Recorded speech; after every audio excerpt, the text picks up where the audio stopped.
प्रोडाटा के अंदर मैंने वो क्वेश्चन करवा दिया था जिसमें कि कोई डिफॉल्ट करे तो हम कैसे वर्किंग नोट करते हैं और बैंक टू अलॉटमेंट का अमाउंट फाइंड करते हैं। तो वर्किंग नोट हमने सीखा था, इस क्वेश्चन में भी वही करना है कि हमें वर्किंग नोट से बैंक टू अलॉटमेंट का अमाउंट फाइंड करना है एंड जर्नल एंट्री भी करेंगे।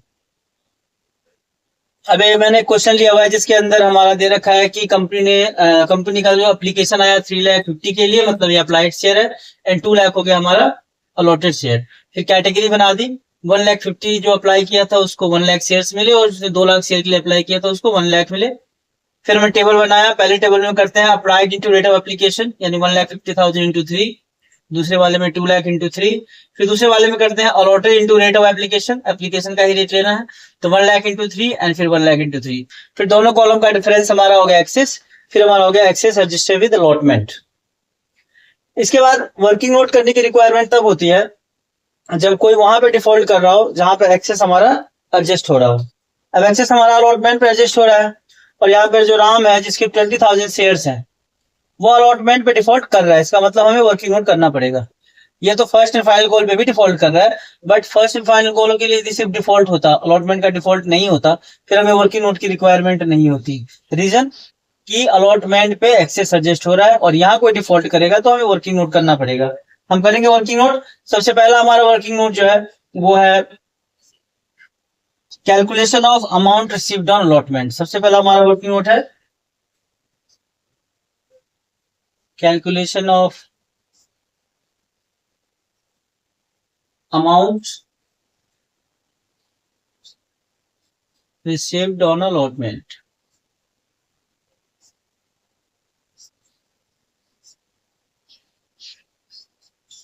इसमें सबसे पहले लेते हैं हम total allotted share.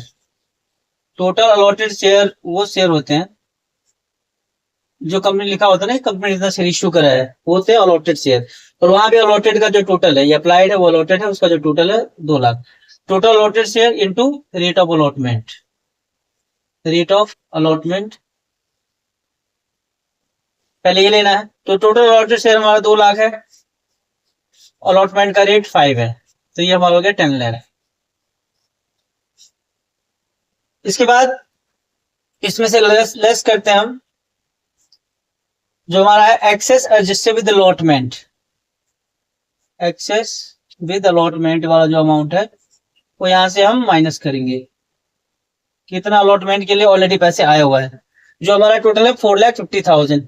1 2 3 fourth column का टोटल 4,50,000, तो यहां से माइनस करेंगे हम 4,50,000। एंड एक तो अलॉटमेंट पे ये पैसा नहीं आना है क्योंकि ये ऑलरेडी आ चुका है, तो हमने यहाँ से माइनस कर दिया। ये हमारा एक्सपेक्टेड अमाउंट है जो अलॉटमेंट पे आना चाहिए था, ये जो ऑलरेडी आ चुका है। और इसमें से लेस करेंगे एक जो एक बंदे ने डिफॉल्ट कर दिया, default by Ram, default by Ram, ये माइनस करेंगे। और फिर हमारा जो फाइनली अमाउंट जिसके लिए हम वर्किंग नोट कर रहे हैं, अमाउंट रिसीव्ड ऑन अलॉटमेंट, हमें फाइंड हो जाएगा। तो अब यहाँ पे एक टर्म आ गया हमारा कि डिफॉल्ट ऑफ राम निकालना है, तो ये डिफॉल्ट ऑफ राम निकालने के लिए करेंगे working note number 2। Working note number 2 में राम का डिफॉल्ट निकालेंगे, तो सबसे पहले लेंगे Ram's allotted share into rate of allotment, rate of allotment. तो राम का अलॉटेड शेयर है, यहाँ लिखा है 20,000 शेयर अलॉटेड जो है राम होल्डिंग, होल्डिंग मतलब अलॉटेड ही होता है। तो राम का 20,000 शेयर है, अलॉटमेंट का रेट है 5, तो ये हमारा आ गया 1 लाख। और राम का डिफॉल्ट निकालने के लिए इसमें से हमें माइनस करना पड़ता है plus Ram's share in excess. Total share in excess जो है, जो अलॉटमेंट पे एडजस्ट हुआ, तो 4,50,000 था, बट राम का शेयर इन एक्सेस कितना था वो हमें फाइंड करना पड़ेगा। और राम का शेयर इन एक्सेस यदि हमने फाइंड कर लिया तो हम राम का डिफॉल्ट निकाल पाएंगे। अब राम का शेयर इन एक्सेस निकालना है तो उसके लिए हमें वर्किंग नोट नंबर 3 करना पड़ेगा। और किसी का भी शेयर इन एक्सेस निकालने के लिए करते हैं हम, हमें किसी का शेयर इन एक्सेस निकालना है तो इसके लिए हम करते हैं applied share minus allotted share into rate of allotment, rate of application. ठीक है, तो यहाँ पे हमें लेना है applied share and allotted share. तो राम का हमें अलॉटेड शेयर तो पता है, तो अलॉटेड शेयर तो हम ले लेंगे यहाँ पे 20,000 माइनस में, और एप्लीकेशन का रेट भी पता है कि 3 है, बट अप्लाइड शेयर नहीं पता है क्योंकि इसका अलॉटेड शेयर दे रखा है। तो पहले इसका हम अप्लाइड शेयर निकालेंगे। अब करते हैं वर्किंग नोट नंबर 4।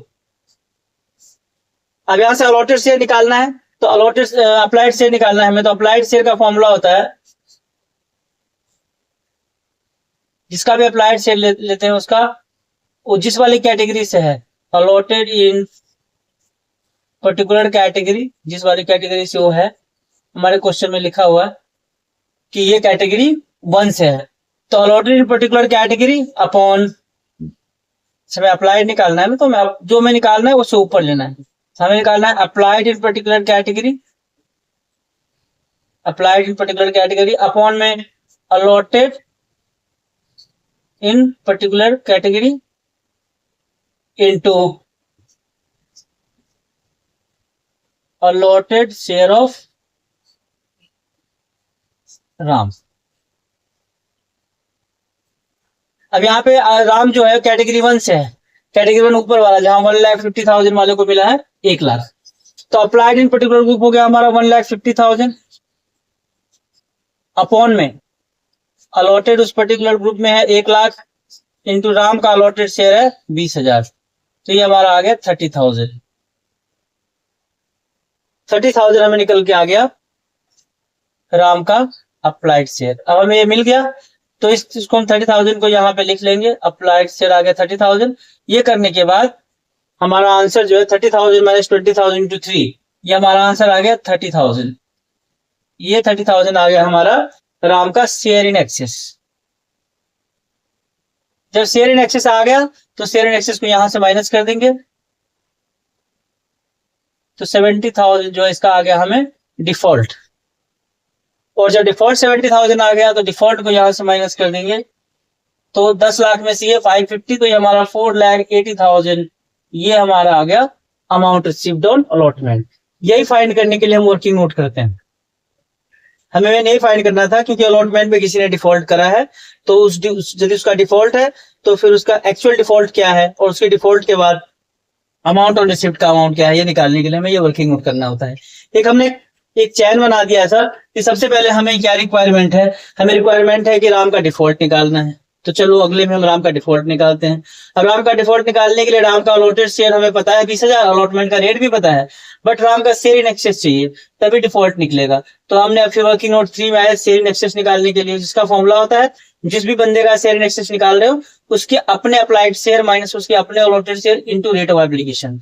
अब जो बंदा डिफॉल्ट कर रहा है, जिसका हम शेयर इन एक्सेस निकाल रहे हैं, उसका अलॉटेड शेयर होल्डिंग दे रखा है, मतलब अलॉटेड 20,000 दे रखा है, इसका अप्लाइड चाहिए, तभी शेयर इन एक्सेस आएगा।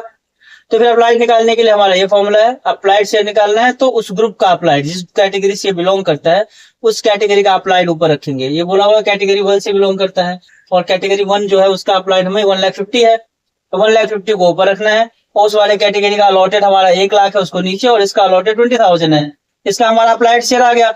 जैसे हमें अप्लाइड मिल गया तो हम ये वाले में जाके शेयर इन एक्सेस निकाल लेंगे। जैसे हमें शेयर इन एक्सेस निकल गया, यहाँ जाके हम डिफॉल्ट निकाल लेंगे, और जैसे हमारा डिफॉल्ट आ गया उसको यहाँ से माइनस करेंगे, और जो मेन हमारा वर्किंग नोट था कि अमाउंट रिसीव्ड ऑन अलॉटमेंट, ये हमारा फाइंड हो गया 4,80,000। मतलब जब हम बैंक टू अलॉटमेंट की एंट्री करेंगे तो बैंक में ये वाला अमाउंट दिखाएंगे। इसके बाद हम इसकी अब जनरल एंट्री करेंगे। हमने पहले के वीडियोज में, पहले क्वेश्चंस में हमने पहले नॉर्मल फॉर फीचर सीखा था, उसके बाद हमने नॉर्मल प्रोडाटा सीखा हमने कि प्रोडाटा में टेबल कैसे बनता है, फिर अगले वीडियो में वर्किंग नोट भी सीखा, वर्किंग नोट तो हमने यहाँ पे भी किया। अब हम इस क्वेश्चन में pro rata with default full feature reissue, मतलब ये फुल जो 6 नंबर वाला क्वेश्चन में कह रहा था कि आता ही आता है, वो ये है जिसमें आपको प्रोडाटा होगा, कोई बंदा डिफॉल्ट कर रहा होगा, अलॉटमेंट पे डिफॉल्ट कर रहा होगा, अलॉटमेंट पे एक्सेस होगा, तो आपको वर्किंग नोट करनी होगी, और फिर आपको एंट्री पास करना होगा, और एंट्री के थ्रू एंट्री आपको सारे 4 फीचर वाले। अब हम 4 फीचर वगैरह के एंट्री में आएंगे तो वही एंट्री जो नॉर्मल जो हमने पहले सीखा है, चाहे प्रोडाटा क्वेश्चन हो या नॉर्मल क्वेश्चन हो, 4 फीचर की एंट्री तो वही होती है। तो एंट्री स्टार्ट करते हैं।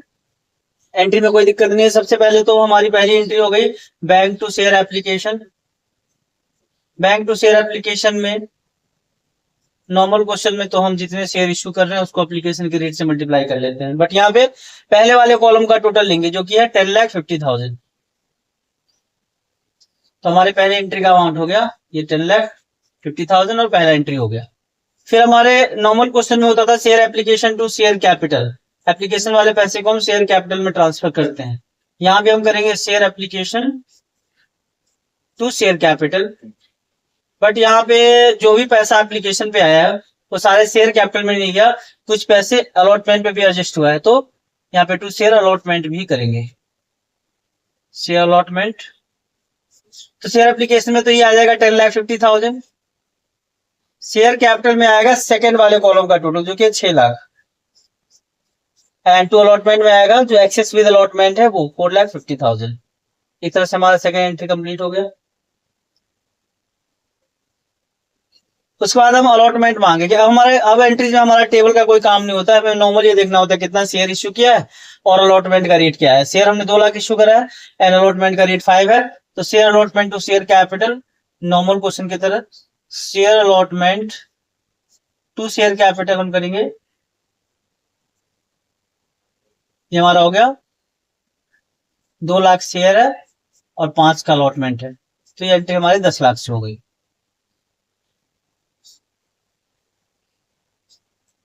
उसके बाद जो बैंक टू अलॉटमेंट है, तो बैंक पे डिफॉल्ट हुआ है। जब भी डिफॉल्ट होता है तो हम एंट्री क्या करते हैं, bank call senior to allotment या bank call senior to first call. यहाँ अलॉटमेंट पे डिफॉल्ट हुआ है तो एंट्री करेंगे बैंक, ये भी डेबिट होगा, कॉल सीनरियर भी डेबिट होगा, एंड नीचे आएगा टू अलॉटमेंट। तो ये जो बैंक का अमाउंट है और ये जो कॉल सीनरियर का अमाउंट है वो प्रोडाटा में थोड़ा मुश्किल होता है फाइंड करना, इसीलिए तो हमने वर्किंग नोट करा है। वहां से हमने वर्किंग नोट 1 से हमारा आंसर आया था 4,80,000, वो हमारा बैंक का अमाउंट था, और वर्किंग नोट 2 से जो डिफॉल्ट आया था वो हमारा कॉल इन अरियर का अमाउंट था। दोनों लिख देंगे और दोनों को ऐड करके 5,50,000 ये हमारा हो गया अलॉटमेंट का अमाउंट। फिर फर्स्ट एंड फाइनल कॉल मांगेंगे, वहां पे डिफॉल्ट हुआ है बट उसके लिए हमने कोई वर्किंग नोट नहीं करा है, नॉर्मल हो जाएगा। पहले एंट्री कर लेते हैं, वो तो हमारा पहले एंट्री जो हम फर्स्ट या फाइनल कॉल की मनी ड्यू करने की एंट्री होती है, तो एंट्री हो गया share first and final call to share capital. यहाँ पे 2 लाख शेयर है, टेबल से हमें कोई काम नहीं है, बस 2 लाख इशू है और फर्स्ट कॉल का रेट 2 है, यहाँ पे हम लिख देंगे 4 लाख।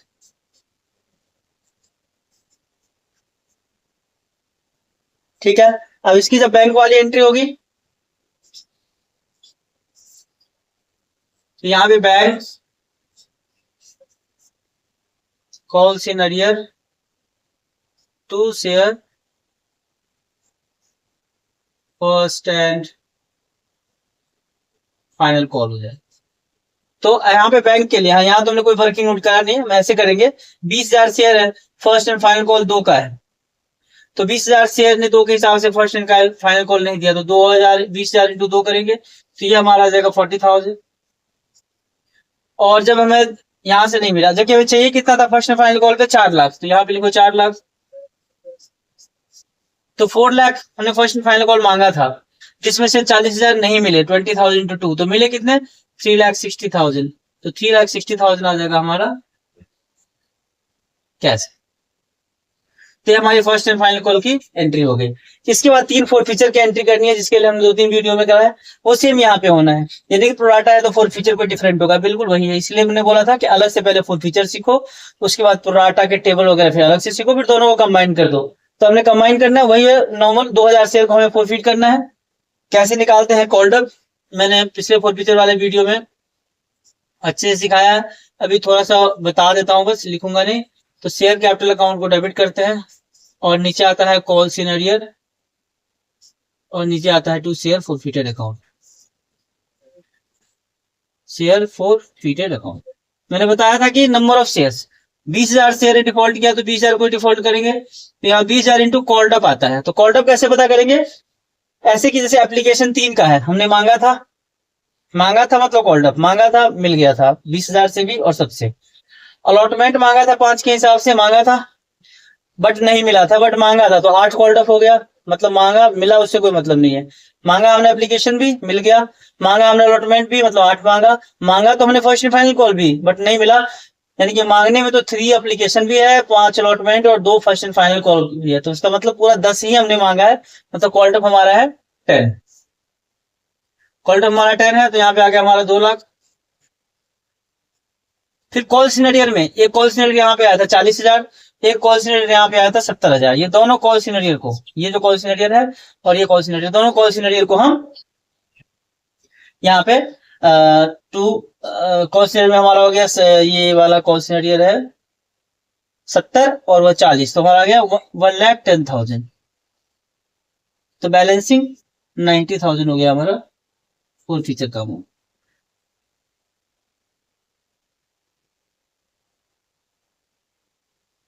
ठीक है, ये से हो गया हमारा फुल फीचर की एंट्री। रीइश्यू की एंट्री में तो हम करते हैं bank to share capital, bank to share capital. इसमें मैंने ये बताया था, बोला है कि सारे 20,000 शेयर को वापस भेज दिया, तो यहाँ भी करना है 20,000 इंटू और यहाँ भी करना है 20,000 इंटू। अब 20,000 इंटू कितना करेंगे यहाँ और 20,000 इंटू कितना करेंगे यहाँ, इसके लिए मैंने बताया था कि जो ₹8 लिखा होगा वो वाला ऊपर मल्टीप्लाई होगा और एज वाला नीचे मल्टीप्लाई होगा।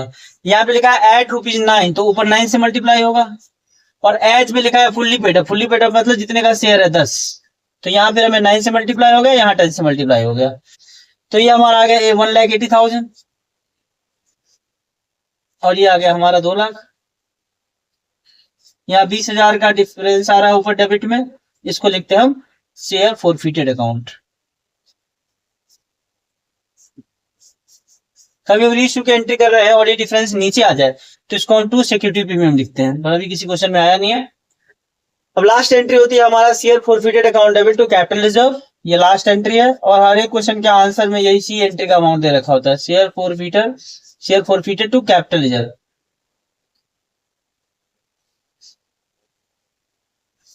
हमारे 2 एंट्री में फॉरफिटेड आया है, एक इस एंट्री में शेयर फॉरफिटेड आया है 90,000, ये एंट्री में फॉरफिटेड हमारा आया 90,000, ये में हमारा फॉरफिटेड आया 20,000। दोनों फॉरफिटेड का डिफरेंस जो होता है 70,000, ये हमारा होता है अमाउंट कैपिटल रिजर्व, और इसके साथ क्वेश्चन खत्म हो जाता है। तो मेन जो वर्किंग नोट है अलॉटमेंट का, हमें अलॉटमेंट की इस एंट्री के लिए वर्किंग नोट करते हैं, ये बैंक टू अलॉटमेंट निकालना। ये हमारा अमाउंट हुआ था वर्किंग नोट नंबर 1 से, और ये डिफॉल्ट आया था हमारा वर्किंग नोट नंबर 2 से, और इसी 1 और 2 को करने के लिए हमने वर्किंग नोट नंबर 3 और 4 भी करा था। तो मेन वर्किंग नोट जो किया जाता है ना, और सबसे ज्यादा मार्क्स भी इसी एंट्री की है। क्वेश्चन में सबसे ज्यादा मार्क्स यदि एंट्री बाय हर एंट्री का 1 नंबर है तो एंट्री के 1.5 या 2 नंबर होते हैं। साथ में ये वर्किंग नोट का तो कोई मार्क्स नहीं जो टेबल बनाया है, बट जो अभी हमने वर्किंग नोट किया है पहले बैंक टू अलॉटमेंट निकालने वाला, उसके भी मार्क्स अलग से मिलते हैं। ये full fledged pro rata question है जो 6 नंबर में आता है। इसमें अब कॉम्प्लिकेटेड क्या होगा कि 2 लोगों ने